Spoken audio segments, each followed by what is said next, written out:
So, class 12, today I will start the new topic forfeiture. What is the meaning of forfeiture? The person who did not pay, जैसे first allotment, application, second call, ठीक है? तो suppose calls forfeiture of shares, forfeiture of shares. इसका मतलब क्या है? Forfeiture means होता है जब्त करना. Suppose 2, 3, 4, ठीक है. सपोज एक पर्सन है, फर्स्ट कॉल पर पैसा नहीं दे पाया, जिसका नाम है ए, ठीक है, जिसको 100 शेयर अलॉट किया गया था. 100 इंटू 4 करोगे तो 400. ये क्या हो गई? Call scenario. एक पर्सन है मिस्टर बी, जो 100 शेयर उसको भी अलॉट किया गया था, तो 100 इंटू 1 करेंगे तो कितना हो जाएगा? 100 रुपया. Call scenario. ठीक है. एक पर्सन है जिसका नाम है ए और दूसरा पर्सन है बी, जो क्या नहीं पेड कर पाया, फर्स्ट और सेकंड कॉल. इसको हम क्या बोलते हैं? Call scenario. तो कंपनी क्या करती है इस केस में? इनके शेयर्स को फॉरफीट कर लेती है. ठीक है. फॉरफीट का मतलब होता है जब्त करना. ठीक है. The person who did not पे द फर्स्ट कॉल मनी और सेकंड कॉल मनी और allotment money, this is called call scenario. The company had decided to forfeit the shares. यानी कंपनी ये डिसाइड करती है कि अगर वो अलॉटमेंट नहीं दे पाया, फर्स्ट कॉल नहीं दे पाया, सेकंड कॉल नहीं दे पाया उस केस में, तो कंपनी कोई भी कॉल का मतलब है फर्स्ट कॉल और सेकंड कॉल, अगर नहीं दे पा रहा है तो कंपनी उसके शेयर्स को क्या कर लेती है? जब्त कर लेती है, जिसको हम बोल रहे हैं फॉरफीचर ऑफ शेयर्स. ठीक है. सो क्वेश्चन को स्टार्ट करने से पहले हम आपको एंट्री बता दें. फॉरफीचर की एंट्री होती है, पहली entry share capital account debit, ठीक है, और 2 क्या हो जाएगा? Share forfeiture. ठीक है. और 2 होता है इसमें कॉल्स इन एरियर. ये क्यों करते हैं ये भी अभी हम बताएंगे. ठीक है. Share for capital account debit क्यों किया गया? क्योंकि शेयर जब कंपनी जब्त करती है तो कंपनी के पास शेयर आता है, उसके बदले में कैपिटल वर्ड बढ़ जाता है नाम, और शेयर कैपिटल अकाउंट को हमने डेबिट कर दिया. इसका मतलब है कंपनी के पास शेयर आ गए. और एक नई एंट्री कि 2 शेयर फॉरफीचर. ये कंपनी का एक फायदा होता है, ठीक है, जो रिजर्व की तरह काम करता है. जो ये फायदा है वो रिजर्व की तरह काम करेगा, और इस पैसे से हम कॉल सिनेरियर की भरपाई करते हैं. ठीक है. इसलिए कॉल सिनेरियर हमेशा डेबिट होता है. जब हम इस पैसे से, इस रिजर्व पैसे से भरपाई करेंगे तो इसी एंट्री में 2 कॉल सिनेरियर क्रेडिट हो जाएगा. ठीक है. जब कंपनी फॉरफीट करती है तो फिर रीइशू भी 3 तरीके से करती है, एट पार, एट प्रीमियम और एट डिस्काउंट. ठीक है. तो कंपनी जब फॉरफीट कर रही है शेयर, तो इसका मतलब है फॉरफीचर के बाद कंपनी उसी शेयर्स को दूसरे पर्सन को इशू कर सकती है. ठीक है. ए से लिया और सी को इशू कर दिया, री इशू किया, जिसको हम बोलते हैं री इशू.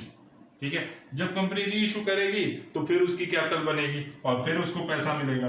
तो एंट्री बनती है बैंक अकाउंट डेबिट और 2 एक बार फिर शेयर कैपिटल. ठीक है. तो 2 शेयर कैपिटल हो सकता है. तो ये तो एंट्री तब रहेगी एट पार के केस में. ठीक है. एट प्रीमियम की बात दूसरी हो गई, एट डिस्काउंट का केस ज्यादातर यही आता है. ठीक.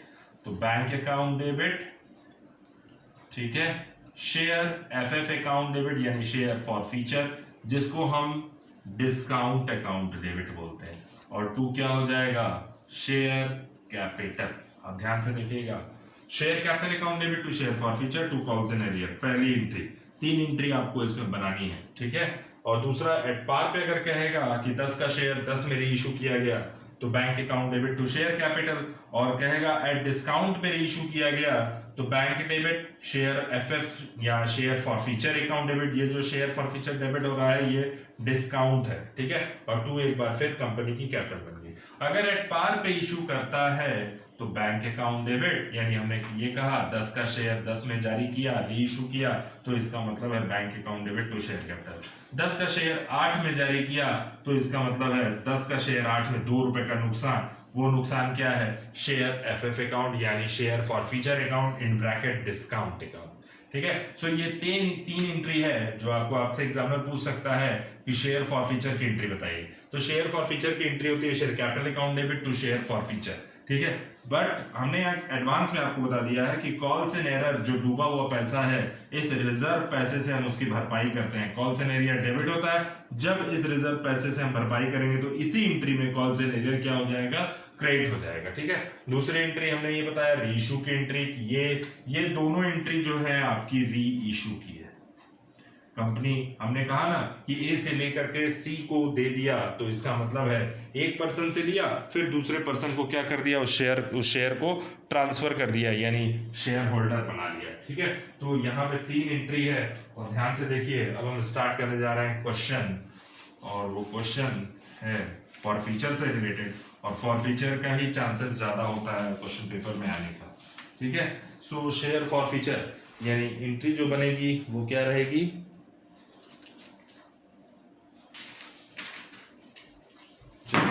Forfeiture of shares issued at par, यानी हम जो फॉरफीचर कर रहे हैं वो इशूड एट पार, री इशूड एट पार। हमने बताया ना कि 3 तरीके से शेयर्स को जारी किया जा सकता है, at par, at premium, at discount. ठीक है। सो हम क्वेश्चन पढ़ रहे हैं। X limited was registered with an authorised capital 2 lakh shares of 10 each. It purchase of assets Y limited for 3 lakh and 3 lakh rupee and issued fully paid up shares purchase consideration. ठीक है। तो पहली चीज तो ये देख लो कंपनी क्या परचेज कर रही है वाई लिमिटेड से, यानी एक्स लिमिटेड वाज रजिस्टर्ड, और एक्स लिमिटेड जो है वाई लिमिटेड से क्या परचेज कर रही है, एसेट्स परचेज कर रही है। तो अगर एसेट्स परचेज कर रही है तो पहली एंट्री आप बनाइएगा एसेट्स अकाउंट डेबिट, और टू क्या करोगे, to Y limited being assets purchase from X limited Y limited. ठीक है। सो कितने की एसेट्स परचेज किया, 3 लाख की। ये तो एंट्री आपको एसेट्स में दिखानी है।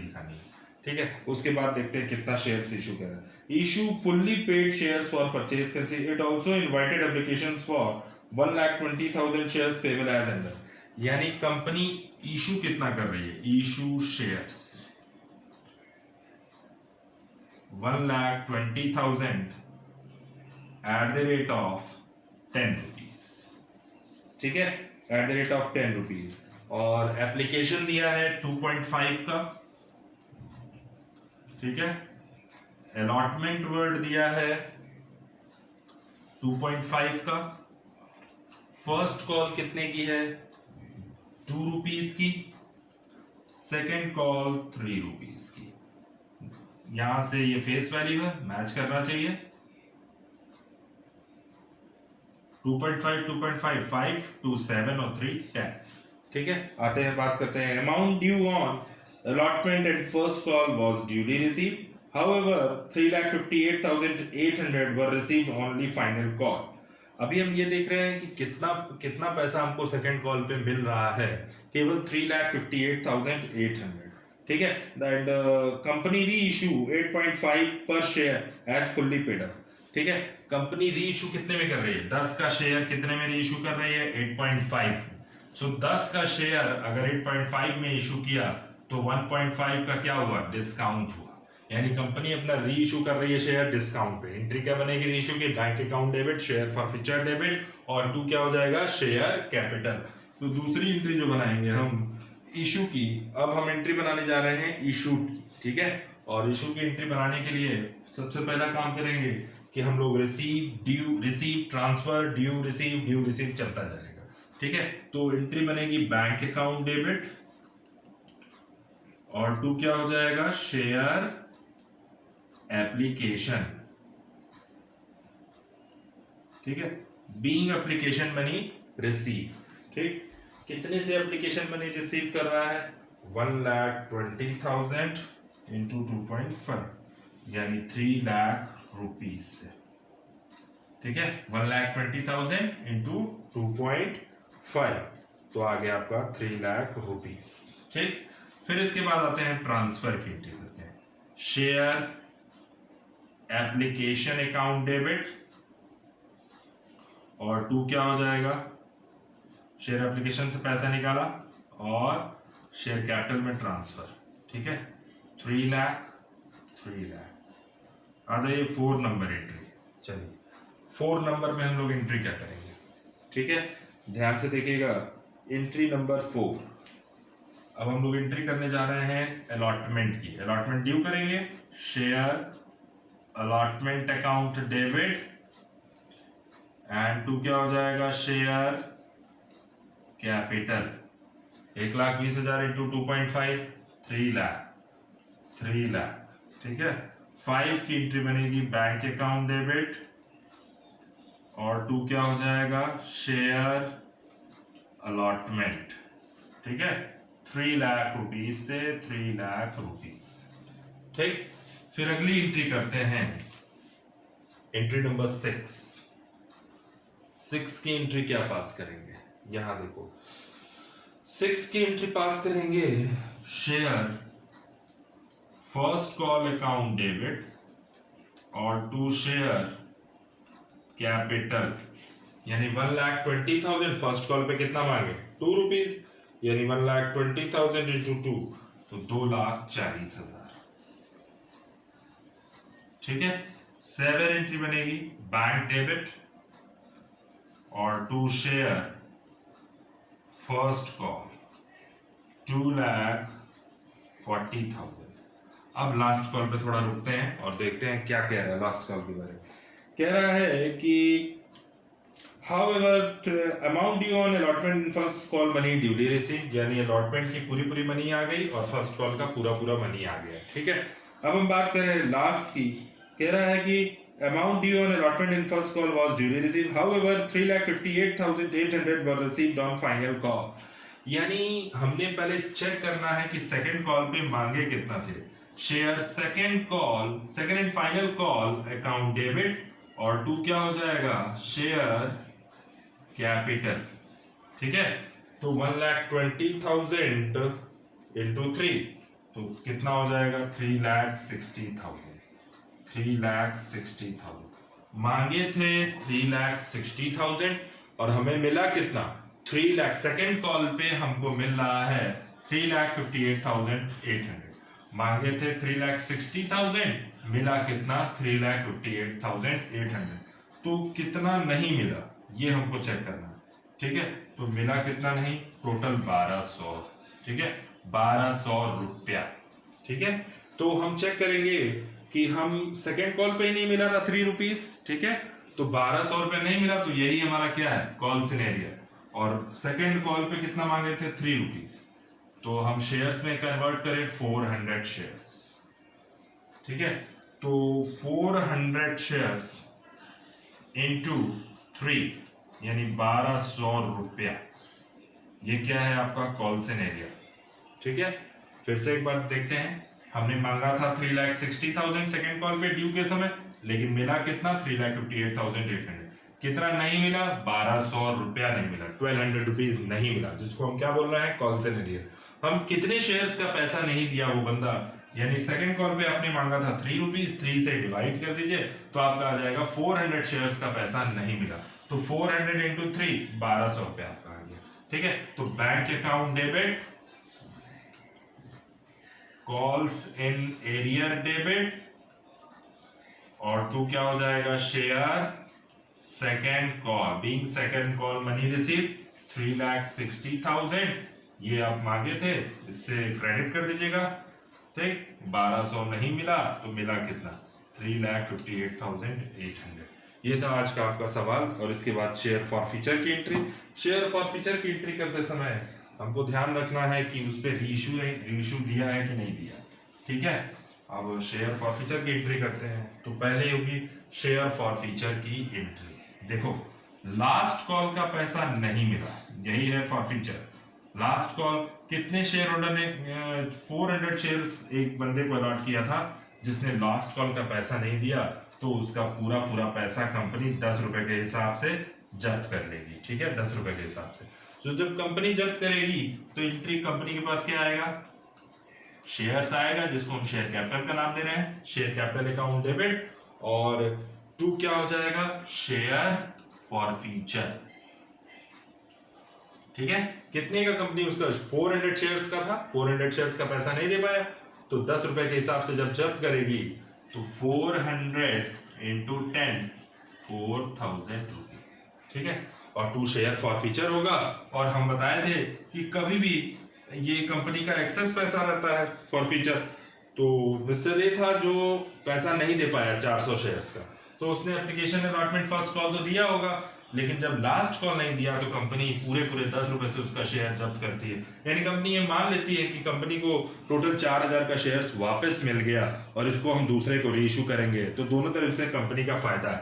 तो ये शेयर फॉरफीचर जो है ये कंपनी का क्या है, फायदा है। और 2 क्या हो जाएगा, calls in area. Calls in area क्यों किया ये भी बता दे रहे हैं अभी, क्योंकि कंपनी ने एक्सेस पैसा जब्त कर लिया है, एक्सेस पैसा वापस ले लिया है, ठीक है। ये कंपनी का एक्सेस पैसा माना जाता है शेयर फॉरफीचर। जब दूसरे को रीइश्यू करेंगे वो भी एक्सेस है, ठीक है। तो जब पहली चीज तो फॉरफीचर हमेशा जब्त तब किया जाता है जब कंपनी किसी कॉल का पैसा न दे पाए। तो कंपनी एक बंदा है जिसको 400 शेयर्स अलॉट किया था, जिसका पैसा नहीं दे पाया, 10 रुपए के हिसाब से कंपनी ने पूरा शेयर्स उसका जब्त कर लिया 4,000 का, ठीक है। तो ये कंपनी का एक्सेस पैसा है, और उस एक्सेस पैसे से हम कॉल्स इन एरर की भरपाई कर लेते हैं। कॉल्स इन एरर यहाँ डेबिट है, तो यहाँ क्रेडिट भरपाई करने के लिए किया गया है, यानी 1200 का हमने 4,000 से फायदा ले लिया, ठीक है। तो 4,000 माइनस 1200, तो ये हो गया आपका फॉरफीचर हो गया 400 शेयर्स पे 2,800 का, ठीक है। सो 2,800 का फॉरफीचर हो गया। अब हम कह रहे हैं, कंपनी कह रहा है कि यही फॉरफीचर शेयर हम रीइश्यू कर रहे हैं 8.5 में। जब रीइश्यू करेंगे 8.5 में एंट्री बनेगी बैंक अकाउंट डेबिट, ठीक है। और हमने बताया था कि डिस्काउंट पे अगर होगा तो शेयर फॉरफीचर या शेयर एफएफ अकाउंट डेबिट, और 2 क्या हो जाएगा, शेयर, एक बार फिर कंपनी की क्या बन गई, शेयर कैपिटल। बीइंग 400 शेयर्स वर रीइश्यू, वही जो 400 कंपनी जब्त कर रही है वही रीइश्यू कर रही है। कितने में रीइश्यू कर रही है, 400 इंटू 8.5, यानी 400 इंटू 8.5 का मतलब है 3,400 में। 400 इंटू 1.5 का नुकसान हो गया उसको, तो 400 इंटू 1.5 कितना हो गया, 600, तो टोटल कितना हो गया, 4,000, ठीक है। लास्ट एंट्री बचती है कैपिटल रिजर्व और रिजर्व, जो हमने अभी तक डिस्कस नहीं किया है। तो कैपिटल रिजर्व क्या होता है, उससे पहले हम आपको बता दें कि कैपिटल रिजर्व का मतलब क्या है, कि कभी भी कंपनी जो ये शेयर फॉरफीचर एक्सेस पैसा जो कमा रही है, इसको कंपनी जो है अपने सीधा कैपिटल रिजर्व में ट्रांसफर करती है। जब भी कभी भी कंपनी, शेयर फॉरफीचर का बैलेंस क्या होता है, क्रेडिट होता है। यहाँ पे देखो आप, क्रेडिट दिख रहा है 2,800 से, ठीक है। जब शेयर फॉरफीचर क्रेडिट आपको दिखेगा, यानी फॉरफीचर के टाइम पे ही एक एंट्री बढ़ती है, एक एंट्री ये बढ़ गई, एक एंट्री ये, और लास्ट एंट्री जो बची है वो, ठीक है। सो फॉरफीचर हमेशा फॉरफीचर का वैल्यू जो होता है वो हम कैपिटल रिजर्व में ट्रांसफर कर देते हैं, ठीक है। कैसे ट्रांसफर करेंगे वो हम आपको बता दे रहे हैं। 2,800 का आपका शेयर फॉरफीचर दिख रहा है, ठीक है, यानी यही पैसा हमको ट्रांसफर करना है, कहाँ, कैपिटल रिजर्व में। उससे पहले हम डिस्कशन कर लेते हैं कि एक क्वेश्चन आता है आपके पास कि रिजर्व कैपिटल और कैपिटल रिजर्व में क्या डिफरेंस है, what is the difference between reserve capital and capital reserve, reserve capital and capital reserve. तो हम लोग डिस्कस करते हैं इस पे, और उससे पहले चलिए, रिजर्व कैपिटल का मतलब क्या होता है, it refers to that portion of increase nominal capital और uncalled share capital which shall not be called except in the event of winding up. और कैपिटल रिजर्व का मतलब होता है, capital reserve is that reserve which is created out of capital profit such as profit on sale of fixed assets, profit on revaluation of fixed assets, premium on shares of issues and debentures, profit on redemption of debentures. These profits are not earned in the normal course of business. ठीक है, it is reserve capital में आते हैं. It is not necessary to create reserve capital. It is necessary to create capital reserve in case of capital profits. ठीक है, so हमको ये बताना है कि ये जो शेयर्स हम इशू कर रहे हैं बिजनेस की कैपिटल को बढ़ाने के लिए, तो ये बिजनेस की एक्टिविटी तो है नहीं है बिजनेस का, या ऐसा तो नहीं है कि हम सोल्ड कर रहे हैं या किसी रॉ मटेरियल को सेल कर रहे हैं या परचेज कर रहे हैं, ऐसा कुछ भी नहीं है। तो यहाँ पे जो कैपिटल रिजर्व का मतलब हमने अभी बताया, profit on sale of assets, यानी कहीं से भी अगर कंपनी को प्रॉफिट होता है तो उस केस में उसका पैसा कहाँ ट्रांसफर किया जाता है, कैपिटल रिजर्व में। ठीक है, और एंट्री करने का तरीका भी हम आपको बता रहे हैं, कैसे लास्ट एंट्री हम पोस्ट करते चले जाएंगे। ठीक है, उससे पहले देख लें एक पॉइंट कैपिटल रिजर्व का। So you have to write the question this one.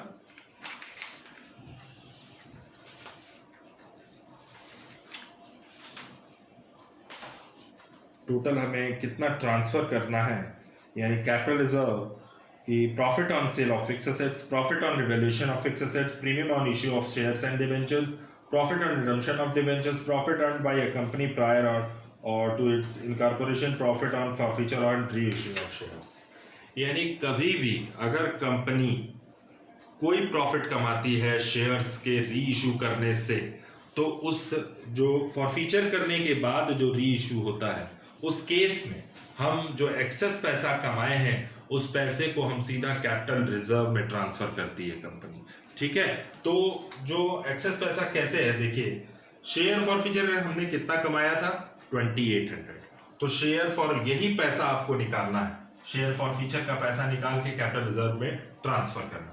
तो शेयर फॉरफीचर अकाउंट डेबिट और टू क्या हो जाएगा, to capital reserve, to being forfeiture amount transfer to capital reserve. अब कैसे करना है, ध्यान से यहाँ पे जब भी आपके पास फॉरफीचर आएगा और री इशू आएगा, तब इस केस में ये एंट्री पास करनी है। केवल फॉरफीचर आया और री इशू नहीं आया, तो इस केस में ये दोनों एंट्री नहीं पास होगी। ठीक है, ना री इशू की ना कैपिटल रिजर्व की। अगर फॉरफीचर आ रहा है तो इस पैसे को हम कहाँ ट्रांसफर करते हैं, कैपिटल रिजर्व। कितना है, 2800 था फॉरफीचर हमारे पास एक्सेस पैसा, फिर जब री इशू कर रहे हैं तो फिर यहाँ फॉरफीचर आया, यानी फिर 600 का नुकसान, फिर इस नुकसान की भरपाई कौन करेगा, शेयर फॉरफीचर यानी रिजर्व। ठीक है, सो 2800 माइनस 600, तो टोटल कितना आया, 2200, और यही आपका आंसर होगा। आज का सवाल यही था। सो question number 16, question number 18 has done. Now preparation of balance sheet. So first we have to write this point, then I will prepare balance sheet.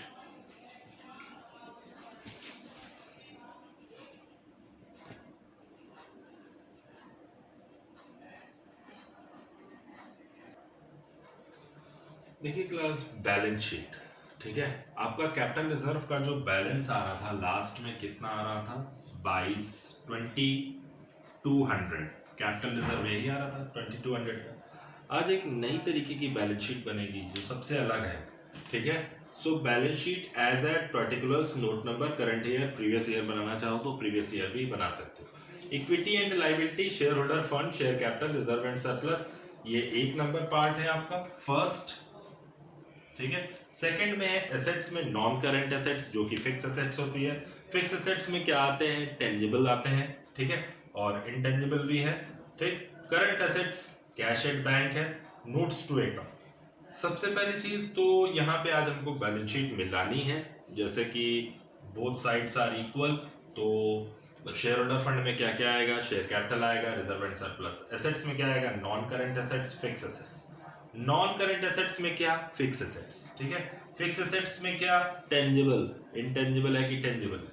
ठीक, करंट एसेट्स में क्या, कैश एट बैंक। ठीक है, अब हमें इस क्वेश्चन को करने का क्या तरीका, हमने लिखा है नोट्स टू अकाउंट, और नोट्स टू अकाउंट में हम जो मशीनरी खरीद रहे हैं उस बंदे को शेयर्स भी तो जारी किए होंगे, issued other than consideration cash हमने पढ़ाया था, ये वही पार्ट है। कह रहा है it purchase of assets Y limited from 3 lakh, यानी इसका मतलब ये हो गया कि 3 लाख जो 3 लाख रुपीस था, इतने की हमने एसेट्स खरीदी थी, तो उसको कितने का शेयर्स, उनको कितना शेयर्स दिया होगा, 30,000। ये क्या है आपका, shares issues other than consideration cash. ठीक है, चलिए आइए, तो हमारे पास अदर देन कंसीडरेशन कैश का कितना हो गया, 30,000 एट द रेट ऑफ 10, यानी 3 lakh rupees plus issued share, पूरा पैसा हमारे पास आ गया था, कॉल्सन एरर भले था लेकिन हमने री इशू करके उसका भी पूरा पैसा निकाल लिया। ठीक है, सो यहाँ पे हमने एक साथ लिख दिया है ऑथराइज्ड, इशूड एंड सब्सक्राइब्ड।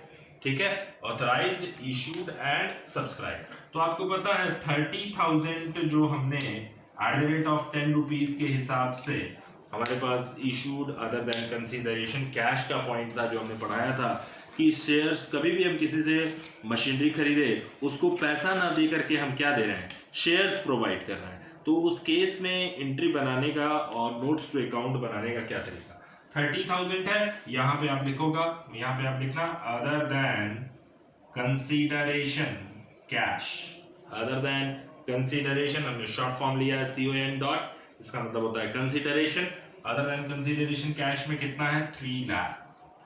ठीक है, और कंपनी ने कितना शेयर्स, आप 1,20,000 शेयर्स के हिसाब से पूरा पैसा आ गया था, यानी 10 रुपए के हिसाब से, तो 1,20,000 और 10 रुपए के हिसाब से टोटल कितना आ गया 12 लाख।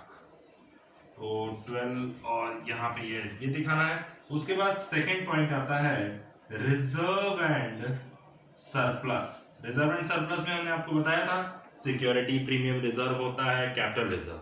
ठीक है, सो यहाँ पे कैपिटल रिजर्व आपके पास क्वेश्चन में लास्ट एंट्री थी जो वहां देखिएगा 2,200 रुपीज हमारा कैपिटल रिजर्व आया था। ठीक है, सो 3,12,000 यहाँ पे जो फर्स्ट पॉइंट है शेयर कैपिटल का, ऑथराइज कैपिटल, शेयर कैपिटल, तो ये शेयर कैपिटल का पार्ट है, नोट नंबर 1 डालिएगा। ठीक है, सो टोटल हो जाएगा आपका शेयर कैपिटल नोट नंबर 1 में 12 और 3 15 लाख। ठीक है, नोट नंबर 2 क्या है, दोनों को ऐड कर लीजिएगा 15 लाख आ जाएगा। नोट नंबर 2 में reserve and surplus, capital reserve 2,200। तो यहां से यहां तक का जब आप टोटल करेंगे, इसके बाद का पॉइंट है आपका एसेट्स का, तो 15 लाख प्लस 2,200 यानी 15,02,200। ठीक है, ये आपका आंसर आएगा। ठीक, इसके बाद एसेट्स की बात करते हैं। टेंजिबल एसेट्स में क्या क्या थी आपके पास, टेंजिबल एसेट्स में आपने कोई एसेट्स परचेज किया था 3 लाख रुपीस की। ठीक है, सो 3 लाख रुपीस की आप एसेट्स यहाँ पोस्ट कर देना, जो एसेट्स परचेज किया था आपने टेंजिबल। कैश एट बैंक में जितने भी आपके बैंक अकाउंट डेबिट हुए हैं जनरल एंट्री के दौरान, उस सारों को उस सारे एंट्रीज को एक साथ प्लस कर लीजिएगा। जैसे एप्लीकेशन के समय 3 लाख रुपीस मिला था, जैसे अलॉटमेंट के समय फिर 3 लाख रुपीस मिला था, फिर उसके बाद फर्स्ट कॉल पे 2,40,000 मिला था। ठीक है, एंट्रीज को एक बार चेक कर लीजिएगा। सेकंड कॉल पे 358,800 मिला था, फिर उसके बाद हमने री इशू किया था तो 3,400 मिला था। तो टोटल कितना मिल गया था हमको 12,02,200। ठीक है, और इन दोनों का जब आप टोटल करोगे तो एकदम एग्जैक्ट बैलेंस शीट मिल जाएगी आपकी। ठीक है, 15,02,200। ये 3 लाख रुपीस आपने एसेट्स परचेज किया था, वो 3 लाख रुपीस आपको दिखाना था। फिर उसके बाद यहाँ पे कैश एट बैंक, जब एंट्री करते समय आप बैंक को जहां जहां आपने डेबिट किया सबको कैलकुलेटर से एक साथ प्लस करते जाइएगा जहां जहां बैंक की एंट्री है, और प्लस करके यहाँ लिख दीजिएगा। जब दोनों का टोटल करेंगे तो इसके बराबर इक्वल हो जाए। ठीक है, सो ये था क्वेश्चन नंबर आपका 18 फॉर फीचर्स एट पार। ठीक है, question number 18 has done. Now I will start the question number 19। So question number 19, what is question number 19?